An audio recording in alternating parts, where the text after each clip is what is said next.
Hi అండి. ఈ మామిడి పండు చూడండి, ఫుల్ క్లారిటీగా ఉంది కదా. కానీ ఇది నేను మీకోసమే చేస్తున్నా ఈ వీడియో. కానీ మీరు ఇది కోసినాక ఎలా ఉన్నాయో చూడండి. 2 kgs తెచ్చాను, అన్నీ ఇలాగే ఉన్నాయి. మీకు చూపిస్తున్నాను నేను.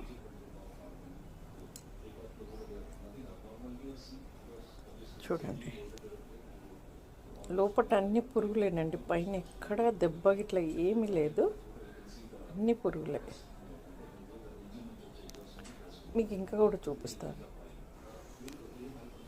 చూసారండి, 4 kgs పండ్లు ఇవి. యాక్చువల్గా ప్రతి ఒక్కటి చూడండి.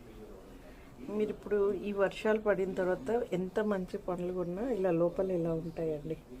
మీరు బయట చూపించాను కదా, పండు అంతా ఎంత బాగుందో చూపిస్తాను. పండ్లు చూసారా పైన ఎలా ఉన్నాయో? ఇక్కడ కూడా కొంత కూడా డ్యామేజ్ లేదు. యాక్చువల్గా చెట్టు పండ్లన్నీ అమ్మితే తీసుకొచ్చానండి. ఇలా అయినాయి. జాగ్రత్త అండి, మ్యాక్సిమం కొనకండి. కొనేదంటే కోసి చూపించమని చెప్పండి. Okay, thank you.